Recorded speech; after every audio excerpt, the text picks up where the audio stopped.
안녕하세요. 사연을 부탁해입니다. 오늘의 사연을 소개하겠습니다. 어느 날 엄마가 걱정스러운 얼굴로 조심스럽게 말을 꺼냈습니다.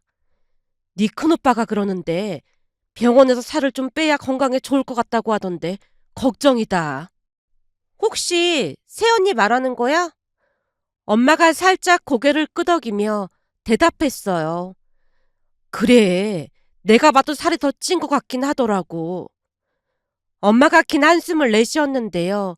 사실 엄마의 말이 이해가 되긴 했어요. 새언니는 키가 160이 안 되었는데 아무리 봐도 몸무게가 70kg는 넘어 보였거든요. 새언니는 처음부터 통통한 편이었지만 출산 이후 살이 더 찌기 시작했고 시간이 갈수록 점점 더 불어나기 시작했어요. 가족들과 만나는 자리에서 새언니가 계단을 오르내릴 때마다 헉헉거리는 모습이 눈에 띄었고 그럴 때마다 조금씩 조마조마했거든요. 무거운 몸을 이끌고 힘겹게 계단을 오르내리는 모습은 안쓰럽기까지 했습니다. 엄마도 그런 점이 걱정이 되었던 걸까요? 다시 한숨을 내쉰 채 말을 이어갔어요. 네 큰오빠가 하는 말이 밤에 치킨에 맥주까지 마시고 그 다음에는 그 아이스크림 큰 거 있잖니. 그걸 한 통 다 먹고 잔다고 하잖아. 엄마, 그렇다고 해도 그걸 언니한테 대놓고 말하면 불편할 거야.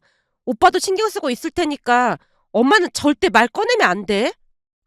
엄마가 한숨을 쉬면서도 고개를 끄덕였지만 여전히 근심 가득한 표정을 지우지 못했습니다. 사실 저도 엄마의 걱정을 무시할 순 없었어요. 새언니가 건강을 해치지 않도록 스스로 신경을 썼으면 하는 마음이 들기도 했지만 새언니에게 상처를 줄까봐 우리는 단 한 번도 내색하지 않았습니다. 그렇게 시간이 흘러가며 새언니의 체중은 점점 늘어가는 것 같았어요. 만날 때마다 조금씩 달라지는 모습이 눈에 띄었지만 우리는 그저 속으로만 걱정을 할 뿐 아무런 내색도 하지 않았습니다. 어느 날은 가족들이 모여서 식사를 하게 되었어요.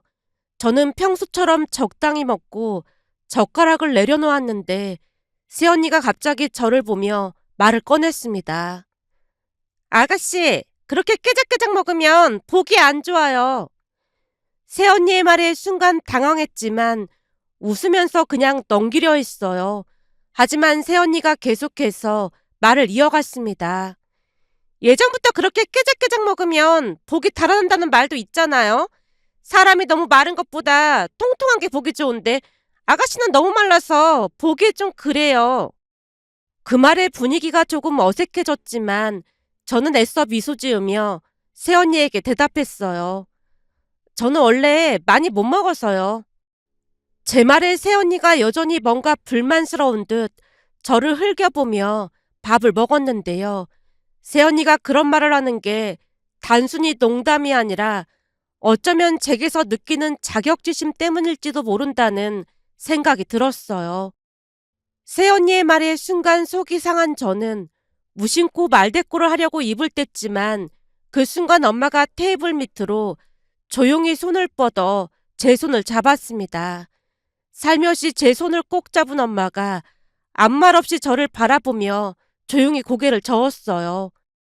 엄마의 눈빛에는 싸우지 말라는 뜻이 담겨져 있었기에 속으로 한숨을 내쉬며 말을 삼켰고 억지로 미소를 지어 보였습니다.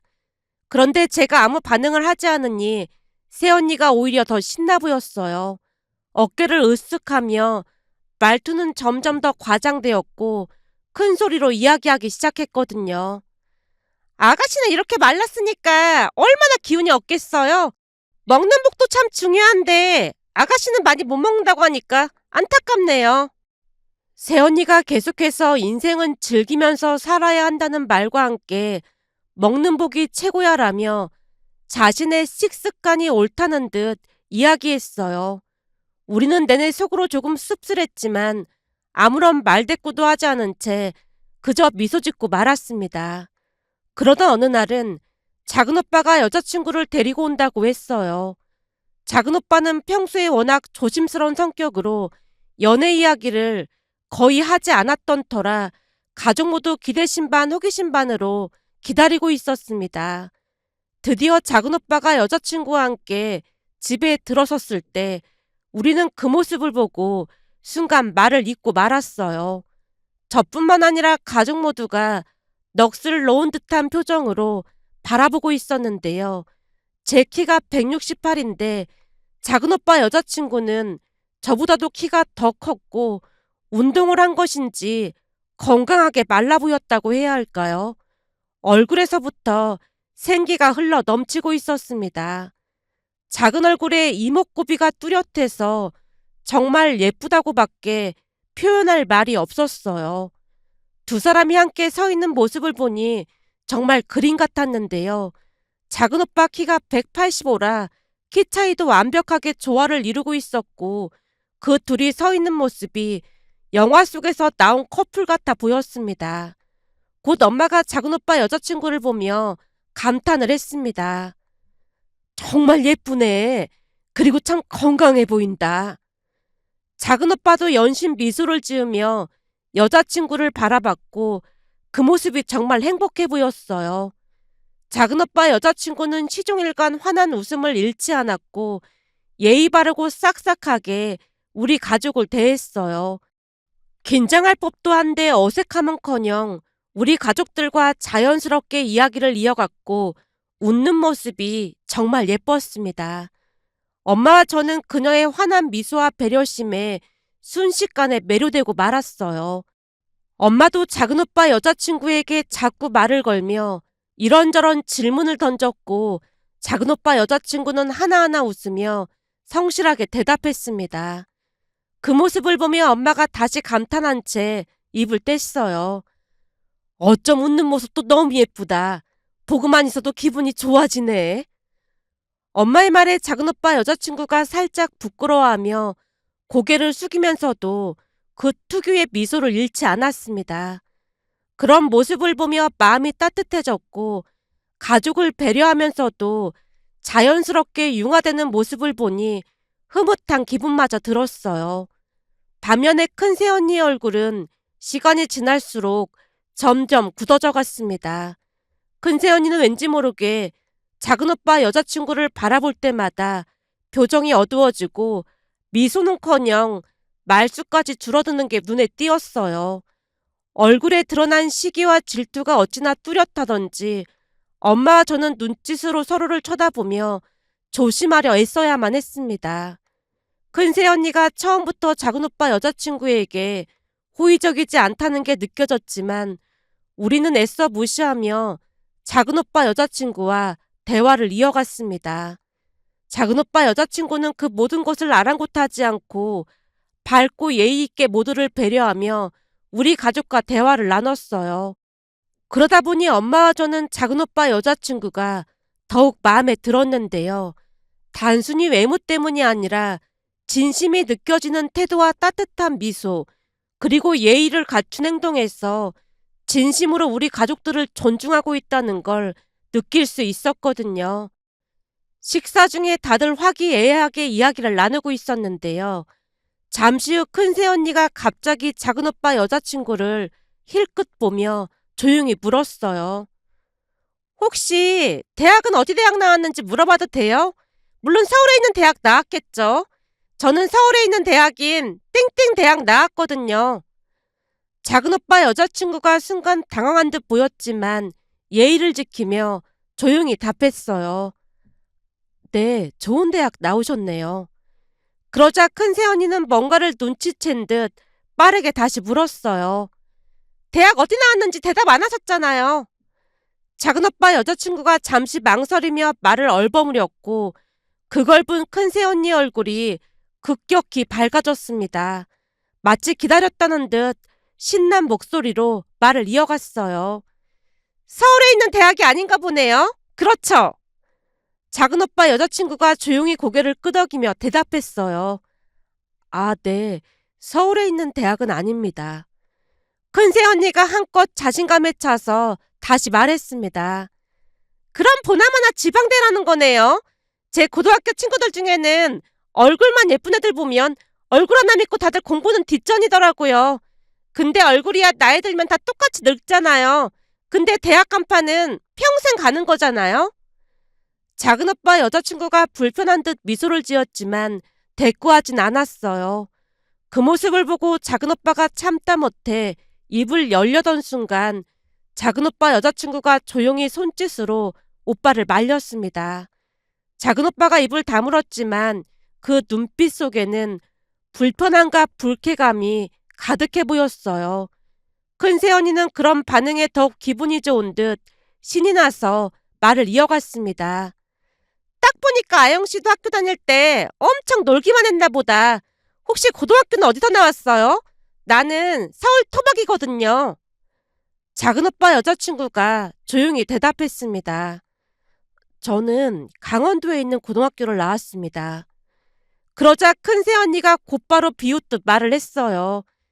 지방에 있는 고등학교면 아무래도 인서울 하긴 힘들긴 하죠. 제가 나온 고등학교도 서울에 있었지만 서울에 있는 대학 못 간 애들도 꽤 있거든요. 거기다 아영씨는 얼굴만 믿고 더 공부 안 했나 보네. 큰오빠가 그런 큰새언니를 말리며 작게 한숨을 내쉬었지만 큰새언니는 이미 자신의 우월감을 한껏 드러내며 의기양양한 모습으로 작은 오빠 여자친구를 내려다보는 듯한 눈빛이었습니다. 그 모습은 정말 안쓰러울 정도로 부족해 보였다고 해야 할까요? 시기와 질투에 눈이 먼 모습이 그야말로 한심하기까지 했습니다. 그 순간 큰새언니가 얼마나 좁은 시야로 사람을 판단하는지 질투가 얼마나 깊은지 알 수 있었고 한편으로는 작은 오빠 여자친구가 그런 상황에서도 침착함을 잃지 않고 예의를 지키는 모습에 다시 한번 감탄하게 되었어요. 작은 오빠 여자친구가 가족들에게 예의 바르게 인사를 하고 집을 나서자마자 큰새언니가 기다렸다는 듯이 불만스러운 표정을 지으며 한숨을 푹 내쉬었어요. 얼굴 예쁜 거 보니 그동안 엄청 놀았을 것 같지 않아요? 저런 스타일 보면 대부분 공부보다는 꾸미고 노는 데만 열중이거든요. 서울에 있는 대학도 아니고 지방대라고 하는데 얼마나 안 좋은 학교를 나왔길래 어디 학교인지 말을 안 할 수가 있는 걸까요? 큰새언니의 말을 듣고 우리는 서로 눈을 마주쳤는데요. 이미 작은 오빠 여자친구에 대한 좋은 인상을 받았던 터라 큰새언니의 말이 너무 노골적이고 불편하게만 느껴졌거든요. 그 와중에도 큰새언니는 자신의 말이 맞다는 듯 의기양양한 표정으로 계속 말을 이어갔습니다. 사람이 아무리 예뻐도 간판이 중요하잖아요. 얼굴이야 나중에 다 쭈글쭈글해지는데 얼굴 예쁜 게 무슨 소용이 있겠어요? 게다가 저렇게 지방대 나오면 나중에 자식이 태어나도 문제라니까요. 제가 어디선가 들었는데 아이는 엄마 머리를 닮는다고 하더라고요. 제가 보기엔 도련님이 얼굴만 보고 결혼하는 것 같아서 걱정이 되네요. 내내 듣고만 있던 엄마가 참다 못해 큰 새언니에게 조용히 충고했습니다. 사람의 가치를 외모나 학벌로 판단하면 안 되는 거야. 사람이 참 괜찮아 보이던데 앞으로는 말 조심해라. 엄마의 말에 큰 새언니가 여전히 불만스러운 표정을 감추지 못했습니다. 그 모습이 어찌나 부족하고 한심해 보이던지 속으로 한숨이 절로 나왔어요. 얼마 뒤 작은 오빠 결혼식이 다가오면서 가족 모두가 바쁘게 준비에 나섰는데요. 가족들 한복을 맞추기 위해 큰새언니와 함께 한복 가게로 갔을 때 거울 앞에 서서 한복을 입어보다가 큰새언니가 연신 불평을 늘어놓기 시작했습니다. 이게 다 뭐야? 왜 이렇게 한복이 꽉 끼는 거야? 큰새언니가 한복 치마의 허리를 잡아당기며 불편한 얼굴로 거울을 바라봤어요. 여긴 한복이 너무 불편한 것 같네요. 결국 큰새언니가 불만스레 말을 했고 한복을 구경하던 한 아주머니가 중얼거리듯 말을 꺼냈어요. 여기가 한복 잘하기로 유명한 곳인데 살을 좀 빼야 할 것 같네요. 저기요, 그쪽이 뭔데 참견이에요? 저도 참견하고 싶지 않았지만 계속 투덜대길래 말아본 것뿐입니다. 다들 한복 고르고 있는데 조금 조용해달라는 말이잖아요. 그 아주머니의 말에 주위에 있던 사람들이 웃음을 참느라 얼굴이 시뻘개져 있었는데요. 큰새언니는 여전히 거울을 바라보며 불만 섞인 표정을 지을 뿐이었습니다. 그 모습에 우리 모두 얼마나 창피했는지 모른답니다. 그 뒤 드디어 결혼식 날이 밝았습니다. 축하해 주러 온 하객들은 예식이 시작되기 전부터 두 사람을 보며 감탄을 연발했어요. 작은 오빠는 평소보다 더 멋있게 차려입고 있었고 웨딩드레스를 입은 작은 새언니는 그야말로 천사가 따로 없었습니다. 하지만 큰 새언니의 얼굴은 그리 밝지 않았고 오히려 불만이 가득한 표정이었어요. 작은 오빠와 작은 새언니가 환하게 웃으며 하객들과 사진을 찍고 있을 때 큰 새언니는 그 모습을 멀리서 지켜보며 불편한 기색을 감추지 않았거든요. 옆에 있던 친척들이 정말 잘 어울린다고 하면서 신부가 이렇게 예쁠 줄은 몰랐네라고 감탄을 할 때마다 큰 새언니의 얼굴은 점점 굳어졌습니다.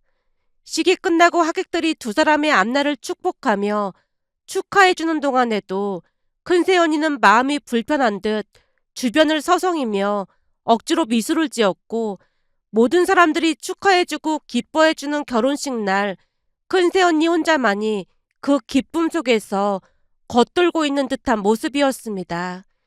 그 뒤에도 작은 새언니에 대한 큰 새언니의 질투는 어마어마했지만 작은 새언니는 딱히 신경 쓰지 않는 모습이었어요.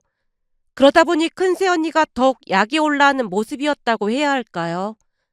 어느 날은 가족끼리 외식을 하기 위해 갈비를 먹으러 갔는데요. 평소 큰 새언니가 갈비를 좋아했거든요. 그곳에서 식사를 하던 중 식당 사장님이 작은 새언니를 보며 조용히 묻기도 했습니다. 전에 TV에서 본 것 같은데 연예인이시죠? 네? 아니에요. 이상하다. 드라마에서 본 것 같은데 연예인 닮았네요. 사장님의 말에 작은 새언니가 손사래를 치자 사장님이 냉면을 서비스로 주기도 했는데요. 그 모습을 지켜보던 큰 새언니가 심드렁한 표정으로 입을 뗐습니다. 이래서 얼굴이 예쁘면 피곤한 거야. 동서가 여지를 주니까 저 사장님이 찝쩍대는 거잖아. 동서 앞으로 조심해야겠다. 동서같이 얼굴 예쁜 사람들은 남자들이 꼭 들이대더라고. 그 말에 엄마가 처음으로 큰 새언니에게 불같이 화를 냈습니다. 넌 지금 그걸 말이라고 하는 거니? 전에도 말했지만 말 조심해라. 좋은 대학을 나왔으면 그에 걸맞는 언어를 사용해야지. 동서한테 그게 할 말이야? 엄마의 일침에 큰 새언니가 입을 삐죽인 채 더 이상 말을 꺼내지 않았지만 얼굴에는 불만이 가득해 보였습니다. 그 뒤 2년이라는 시간이 지나갔고 어느 날 병원에 다녀온 엄마가 갑상선암 진단을 받았습니다. 엄마와 함께 병원을 찾았다가 온몸이 얼어붙는 것만 같았는데요. 갑자기 닥친 일이 너무나 무겁게 느껴져서 무슨 말을 해야 할지 몰랐거든요. 그날 가족들이 다 함께 모였고 침울한 분위기 속에서 걱정으로 가득 차 있었어요. 저는 겁에 질린 채 그저 멍하니 앉아 있었는데 작은 새언니가 조용히 입을 열었습니다. 저희가 본가로 들어올게요. 작은 새언니의 목소리는 차분하고 단호했습니다. 그 순간 엄마가 놀라서 작은 새언니를 바라봤는데요. 전혀 예상치 못했다는 듯 엄마가 급히 입을 뗐어요. 됐어. 갑상선암이 착한 암이라 수술만 하면 거의 완치가 된다는데 뭘 호들갑을 떨어대고 그래. 알아서 잘 관리할 테니까 걱정들 하지 마라. 아가씨가 내내 겁에 질려있다고 남편이 걱정이 많거든요. 여기서 회사까지 멀지도 않고 하니까 저희가 들어와서 당분간 같이 지낼게요.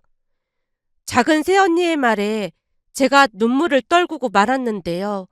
사실 10년 전 아빠가 갑작스레 돌아가셨다 보니 혹시나 엄마가 잘못되는 건 아닐까 하는 죽음에 대한 공포 같은 것이 있었거든요. 그런 제 마음을 알고 있었다는 듯 작은 새언니가 아까 이야기를 다시 꺼냈어요. 이럴 때일수록 가족이 함께 있으면 좋을 것 같아요. 그리고 나중에 혹시 아이가 태어나면 어머님이 도와주시면 되잖아요. 작은 새언니가 애교를 부렸고 엄마의 눈시울이 붉어졌습니다. 작은 새언니의 진심 어린 태도와 배려에 두려운 마음이 조금은 가라앉는 느낌이었어요. 하지만 그런 작은 새언니를 가만히 바라보던 큰 새언니가 입을 뗐습니다. 내가 들어보니까 학과에서 살면 문제가 많이 생길 수도 있다고 하던데 너무 성급하게 행동하는 거 아닐까? 어머님 괜찮아지시면 다시 분가하면 될 것 같아요. 내가 볼 때는 너무 성급하게 생각하는 것 같아서 걱정이 돼서 그래. 큰 새언니가 비꼬듯 말을 했지만 우리는 들은 척도 하지 않았습니다. 그렇게 작은 오빠 부부는 본가로 들어왔어요. 함께 살기 시작하면서 약간은 걱정을 하기도 했지만 작은 새언니는 워낙 좋은 사람이라 큰 문제 없이 생활할 수 있었습니다. 특히 작은 새언니가 엄마를 얼마나 살뜰히 챙기는지 매 순간 감사할 뿐이었어요. 엄마가 불편하지 않도록 옆에서 세심히 돌봐드렸고 병원에 갈 때도 셋이서 날짜를 정해서 엄마 혼자 병원에 가는 날은 없었습니다. 엄마가 드실 음식부터 약 시간까지 꼼꼼히 챙겼고 회사에서 있었던 이야기도 하면서 엄마가 아픈 것을 잊도록 애쓰기도 했습니다. 그러던 어느 주말 아침이었습니다. 우리는 평소처럼 주방에서 아침을 먹고 있었어요. 밥을 먹으면서 작은 새언니가 회사에서 말이 많던 직원 이야기를 꺼냈어요. 어머님, 그때 말했던 그 정대리 있잖아요. 기억나시죠? 그럼 기억나지. 정대리가 또 무슨 사고를 친 거니? 그동안은 일도 안 하고 싸움꾼이라 팀원들 대부분이 불만이 많다고 했잖아요. 근데 어제는 우리 팀원들이 다들 정대리를 응원한 거 있죠? 정대리를 다들 싫어한다며. 사실 얼마 전에 회사에서 일이 좀 있었거든요. 그게 우리 팀이 잘못한 게 아닌데 재무팀에서 우리가 잘못했다면서 책임을 떠넘기는 바람에 난처한 입장이었거든요. 그런 일이 있었어? 네. 그래서 다들 어떻게 해야 하나 고민하고 있었는데 갑자기 정대리가 재무팀에 가서 큰 소리를 내면서 막 싸우기 시작하는 거예요. 그래도 회사에서 싸우면 어떡한다니? 대부분은 그렇게 대놓고 소리를 지르거나 그렇진 않죠. 근데 정대리는 그런 거 가리는 사람이 아니잖아요. 우리 잘못이 아니라면서 막 소리를 지르면서 화를 내는 거예요. 근데 그 모습을 보던 우리 팀장님이 고개를 숙이더니 뭐라고 중얼거리는지 아세요? 뭐라고 했는데? 엄마가 궁금증 가득한 표정으로 새언니를 바라봤는데요. 새언니가 웃음을 참으며 말을 꺼냈습니다. 잘한다. 우리 잘못 아니니까 계속 몰아붙여. 그렇지. 더 세게 몰아붙여. 그동안 저걸 어디다 써먹어야 하나 고민하고 있었는데 앞으로 이렇게 써먹어야 되겠구만. 그러는 거 있죠. 작은 새언니 말이 끝나자마자 엄마가 웃음을 터뜨렸는데요. 사실 그동안 작은 새언니에게서 그 정대리의 만행을 모조리 들었던지라 그 상황에 웃음이 터질 수밖에 없었습니다. 특히나 엄마가 배까지 움켜잡고는 웃음을 참지 못하고 눈물까지 닦아내고 있었는데요. 그런데 갑자기 초인종 소리가 들려서 확인해 보니 큰 새언니가 찾아온 게 아니겠어요. 그 바람에 순간 분위기가 가라앉았는데요. 큰 새언니가 곧장 주방으로 향하더니 냄비 뚜껑을 열어보며 이리저리 음식을 살펴보기 시작했어요. 그리고는 국을 한 숟가락 떠서 맛을 보더니 고개를 절레절레 흔들며 말했습니다. 동서, 이거 국이 너무 짠 거 아니야? 어머님 수술 끝나고 나서 관리 잘해야 하는데 음식을 이렇게 짜게 먹으면 어떡해? 이런 것도 신경 못 쓰면서 왜 굳이 학가를 한 거야? 큰 새언니가 주방에서 작은 새언니에게 잔소리를 늘어놓고 있을 때 옆에서 듣고 있던 작은 오빠가 참다 못해 나섰습니다. 형수님, 오늘 아침밥은 제가 한 겁니다. 그 말에 큰 새언니가 갑자기 말을 멈추고 작은 오빠를 바라봤어요. 아니, 동서도 있는데 서방님 왜 밥을 해요? 맞벌이 하니까 당번을 정해서 하고 있는 것 뿐입니다. 학과한 뒤로 우리 셋이서 당번 정해서 하고 있거든요. 작은 오빠의 단호한 말에 큰 새언니의 얼굴이 울그락불그락해졌고 말문이 막힌 큰 새언니가 뭔가 불만스러운 표정을 지으면서도 어쩔 수 없이 눈치를 보다 조용히 집을 나섰습니다. 그 이후로도 큰 새언니는 불쑥불쑥 우리 집을 찾아와 쓸데없는 참견을 하곤 했어요. 작은 새언니가 무슨 일을 해도 괜히 하나씩 트집을 잡으며 불편하게 만드는 일이 잦았습니다. 그러던 어느 날은 작은 새언니가 어렵게 말을 꺼냈습니다. 어머님, 이번에 친정엄마 생신이라 가족들과 잠시 여행을 다녀오려고 하는데 괜찮을까요? 작은 새언니가 살짝 미안한 듯 조심스러운 표정으로 물었어요. 그 말에 엄마가 얼굴에 미소를 띠며 대답했어요. 당연히 다녀와야지. 그런 걸 왜 묻고 그래. 얼마 뒤 작은 새언니가 여행을 간다고 하자 엄마가 미리 준비한 봉투를 작은 새언니에게 건넸습니다. 사부인께 생신 축하드린다고 전해주렴. 그리고 이걸로 맛있는 거 사드리렴. 아니에요, 어머님. 괜찮아요. 사부인 생신인데 내가 이 정도도 못하겠니? 내가 밥 한 끼 대접해드리고 싶어서 그래. 엄마의 따뜻한 배려에 작은 새언니가 결국 감사 인사를 하고 봉투를 받았는데요. 작은 새언니의 얼굴에는 미안함과 고마움이 묻어나 있었어요. 그런데 작은 새언니가 친정 가족들과 여행을 떠난 바로 그날, 하필이면 큰 새언니가 불쑥 찾아왔습니다. 작은 새언니가 친정 가족들과 여행을 갔다는 소리를 듣자마자 입가에 비웃음을 띠며 큰 새언니가 엄마에게 대놓고 뒷담화를 시작했습니다. 어머님, 제가 곰곰이 생각해봤는데요. 동서가 학가를 한 이유가 있는 것 같아요. 엄마가 당황한 표정으로 물었습니다. 이유라니? 무슨 이유? 큰 새언니가 기다렸다는 듯이 말했어요. 그게 이 집이 어머님 명의로 되어 있잖아요. 어머님 재산이 탐나서 들어온 것 같아요. 동서 얼굴이 워낙 예쁘다 보니까 예전에 많이 놀았을 거예요. 그렇게 놀아본 사람들 대부분이 불려시처럼 사람 비위를 잘 맞추거든요. 아마도 어머님 재산 노리고 비위 맞추고 있는 것 같아요. 그러니까 어머님도 조심하셔야 해요. 그 말을 듣고 엄마가 잠시 큰 새언니를 바라봤습니다. 그 틈을 타 큰 새언니가 열심히 작은 새언니에 대한 험담을 늘어놓기 시작했어요. 보세요. 학가에서 돌봐드릴 것처럼 하고서는 친정 가족들하고 보란듯이 여행이나 가고 그렇잖아요. 불려시도 보통 불려시가 아니라니까요. 원래 공부를 못하는 사람들이 그런 쪽으로 머리가 기가 막히게 돌아간다는 말을 어디선가 들은 적이 있거든요. 큰 새언니의 험담이 끝도 없이 이어지던 그때 엄마가 갑자기 아무 말 없이 안방으로 들어갔는데요. 잠시 후 커다란 여행 가방을 들고 나오는 게 아니겠어요. 그 광경에 큰 새언니가 깜짝 놀라서 물었습니다. 어머님, 그게 뭐예요? 갑자기 여행용 가방을 왜 가지고 나오시는 거예요? 엄마가 천천히 큰 새언니에게 다가가며 진지한 얼굴로 입을 뗐습니다. 네 말 듣고 보니까 맞는 것 같아서 말이야. 둘째가 음식도 잘못하고 불편한 게 한두 가지가 아니었지 뭐니. 큰 새언니가 그제서야 미소를 지으며 맞장구를 쳤어요. 그렇죠, 어머님. 동서가 보통 불려시가 아니라니까요. 그러니까 항상 조심하셔야 해요.